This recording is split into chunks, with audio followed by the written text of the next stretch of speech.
Hi friends, welcome back to my channel. Jaswin జెసిక అందరూ ఎలా ఉన్నారండి? నేనైతే చాలా బాగున్నాను. మీరందరూ కూడా బాగుండాలని మనస్ఫూర్తిగా కోరుకుంటున్నాను.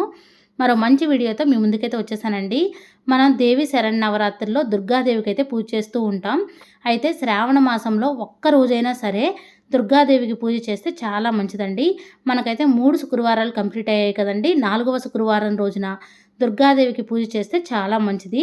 దుర్గాదేవి పూజను నేను ఏ విధంగా చేస్తానో మీతో షేర్ చేసుకుంటానండి. పీఠం ఏర్పాటు చేసుకుని అయినా పూజ చేసుకోవచ్చు, పూజా మందిరంలో అయినా పూజ చేసుకోవచ్చు అండి. శుక్రవారం రోజున ఉదయాన్నే లేచి ఇల్లు గుమ్మాలన్నీ శుభ్రం చేసి తలస్నానం చేసి ఇంటి ముందు చక్కగా అందంగా ముగ్గులు వేసుకోవాలి. ముందుగా ద్వారపు చేసుకోవాలి. గుమ్మానికి చక్కగా పసుపు రాసి కుంకుమ బొట్లు పెట్టి పువ్వులను పెట్టి దీపారాధన చేసి హారతిచ్చి ప్రసాదం పెట్టి హారతిచ్చి నమస్కారం చేసుకోవాలి. ద్వార పూజ కంప్లీట్ అయిన తర్వాత అమ్మవారి దగ్గర అయితే పూజ చేసుకోవాలండి.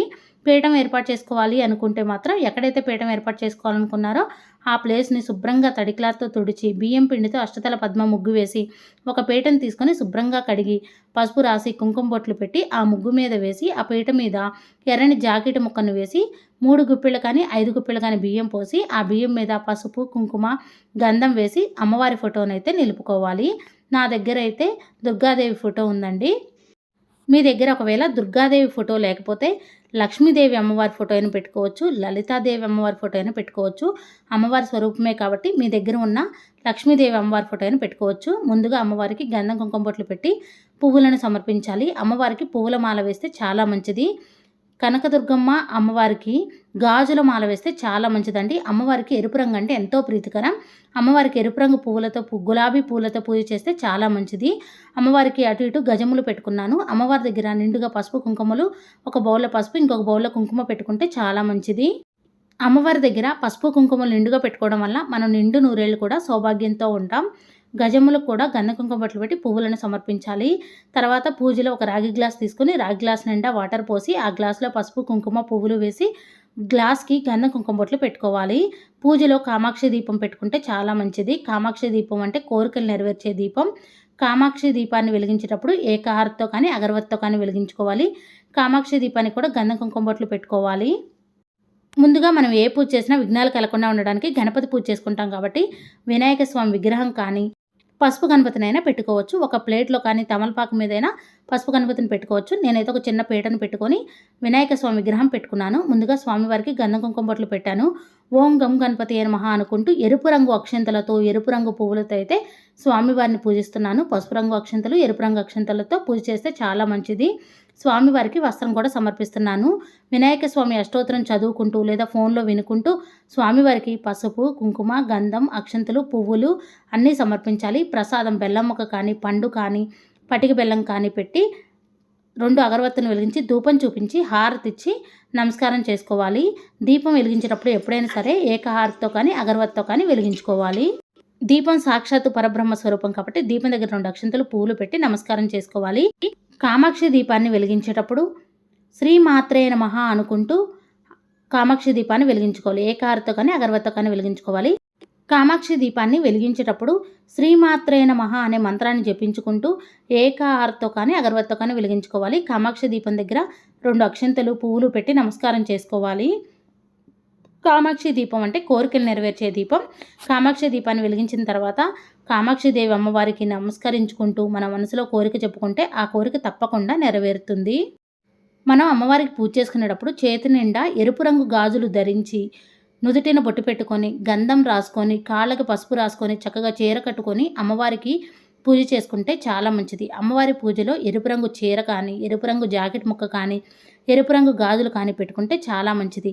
తర్వాత అమ్మవారి దగ్గర మంగళకరమైన వస్తువులతో చిట్టి గాజులతో గోమతి చక్రాలతో గవ్వలతో అలానే ఎరుపు రంగు గులాబీ పువ్వులతో అలానే 1 రూపీ కాయిన్స్తో అమ్మవారి దగ్గర అయితే పూజ చేసుకోవచ్చు. దుర్గాదేవి అమ్మవారి అష్టోత్తరం చదువుకుంటూ లేదా ఫోన్లో వినుకుంటూ అమ్మవారి దగ్గర నేనైతే మంగళకరమైన వస్తువులతో అంటే చిట్టి గాజులతో గోమతి చక్రాలతో అయితే పూజ చేసుకున్నాను. అమ్మవారి దగ్గర నేను ఎరుపు రంగు గులాబీలతో అయితే పూజ చేసుకుంటున్నాను. దుర్గాదేవి అమ్మవారికి ఎరుపు రంగు పువ్వులు అంటే చాలా ప్రీతికరం. పసుపు కొమ్ములతో కూడా పూజ చేసుకోవచ్చు. అమ్మవారి దగ్గర ఒక్క పసుపు కొమ్ము పెట్టినా చాలా మంచిది. నేనైతే అమ్మవారి దగ్గర పసుపు కుంకుమలతో అలానే చిట్టి గాజులతో ఎర్రని గులాబీ పువ్వులతో అక్షంతలతో పసుపు కొమ్ములతో అయితే ఈ విధంగా అయితే పూజ చేసుకుంటున్నానండి. అమ్మవారి అష్టోత్తరం సహస్రనామం చదువుకుంటూ అమ్మవారి పాటలు వినుకుంటూ పూజ అయితే చేసుకోవచ్చు. నేనైతే అమ్మవారి దగ్గర ఎరుపు రంగు గాజులను అయితే పెట్టుకున్నాను. అమ్మవారి దగ్గర 1 రూపీ కాయిన్స్తో కూడా పూజ చేసుకున్నానండి. దుర్గాదేవికి ఒక్క శుక్రవారం పూజ చేసుకున్న ఆ అమ్మవారి అనుగ్రహం మన మీద ఎప్పటికీ ఉంటుందండి. ఆ అమ్మవారి అనుగ్రహం మన మీద ఉందంటే మనకి చాలా మంచిది. చూసారా, ఇక్కడ నేనైతే అమ్మవారి దగ్గర కుంకుమార్చన అయితే చేసుకుంటున్నానండి. శ్రీ మాత్రే నమః అనుకుంటూ కూడా కుంకుమార్చన చేసుకోవచ్చు. అమ్మవారికి ఎరుపు రంగు అక్షింతలు అంటే ఎంతో ప్రీతికరం. బియ్యంలో కొన్ని కుంకుమ కలిపి ఎరుపు రంగు అక్షింతలను తయారు చేసుకొని పూజ చేసుకోవచ్చు. వినాయక స్వామికి అలానే దుర్గాదేవికి ఎరుపు రంగు అక్షింతలతో పూజ చేస్తే చాలా మంచిది. అమ్మవారికి పూజ చేసుకున్న తర్వాత 2 అగరవత్తులు వెలిగించి ధూపం చూపించాలి. అమ్మవారికి ప్రసాదంగా బెల్లం ముక్క కానీ, పండు కానీ, పరమాన్నం కానీ, పులిహార కానీ ఏదైనా పెట్టొచ్చు. శ్రావణ మాసంలో అనే కాదండి, ప్రతి శుక్రవారం రోజున కూడా లక్ష్మీదేవి అమ్మవారికి మనం పూజ చేస్తూ ఉంటాం. అలానే దుర్గాదేవి కూడా ఈ విధంగా పూజ చేయండి, చాలా మంచిది. అమ్మవారి దగ్గర కుంకుమార్చన చేసుకుంటే చాలా మంచిదండి. కుంకుమార్చన చేసిన కుంకాన్ని మన నుదుటిన ధరిస్తే చాలా మంచిది. మనం ఈ విధంగా పూజ చేసుకున్నప్పుడు మన ఇంటికి ఎవరైనా ముత్తైదులు వస్తే వాళ్ళకి తాంబూలం ఇస్తే చాలా మంచిదండి. ఇక్కడ నేనైతే కుంకుమార్చన చేసుకుంటూ ఉన్నాను. కుంకుమార్చన చేసుకొని పూజ కంప్లీట్ అయిన తర్వాత ఈ కుంకాన్ని మాత్రం తప్పనిసరిగా ధరించండి. ప్రతిరోజు కూడా ఈ కుంకాన్ని ధరిస్తే చాలా మంచిది. అమ్మవారికి ప్రసాదం పెట్టి తర్వాత ధూపం వేయాలి. అమ్మవారికి అయితే ధూపం ఎక్కువగా వేయాలండి. ధూపం వేసిన తర్వాత ఇల్లంతా చూపిస్తే చాలా మంచిది. చాలామంది సంకల్పం తీసుకొని 3 శుక్రవారాలు కానీ 5 శుక్రవారాలు కానీ అమ్మవారికి అయితే ఈ విధంగా పూజ చేస్తూ ఉంటారు. మరి కొంతమంది దేవి నవరాత్రులు 9 రోజులు కూడా అమ్మవారికి ఈ విధంగా పూజ చేస్తూ ఉంటారు. నేనైతే అమ్మవారి దగ్గర ప్రసాదంగా పండు అయితే పెట్టానండి. పండు పెట్టిన తర్వాత హారతి ఇచ్చి నమస్కారం చేసుకోవాలి. మీకు వీలుంటే అమ్మవారి దగ్గర చీర పెట్టుకున్న చాలా మంచిది. సంకల్పం తీసుకొని చేసుకునే వాళ్ళైతే 3 వారాలు కానీ 5 వారాలు కంప్లీట్ అయిన తర్వాత అమ్మవారి దగ్గర చీర గాజులు పెట్టుకుంటారు. మన సంకల్పం తీసుకోపోయినా సరే మనకు కుదిరినప్పుడు అమ్మవారికి ఒక్క వారం ఈ విధంగా చేసినా ఆ అమ్మవారి అనుగ్రహం మన మీద తప్పకుండా ఉంటుంది. దుర్గాదేవి అమ్మవారి చల్లని చూపు మన మీద ఉందంటే మనకి ఎలాంటి లోటు ఉండదు, ఆరోగ్య సమస్యలు ఉండవు, మనం నిండు నూరేళ్ళు కూడా సౌభాగ్యంతో ఉంటాం. ఆ అమ్మవారి అనుగ్రహం మన మీద ఉందంటే మనం ఎప్పుడు కూడా హ్యాపీగా సుఖ సంతోషాలతో ఉంటాం. ఒక్క శుక్రవారమైనా ఈ విధంగా అమ్మవారికి పూజ చేసుకొని చూడండి, చాలా మంచిది. అమ్మవారి పూజ అయితే కంప్లీట్ అయిపోయిందండి. చక్కగా అమ్మవారికి ముత్యాల హారతి కానీ పంచహారతి కానీ ఇస్తే చాలా మంచిది.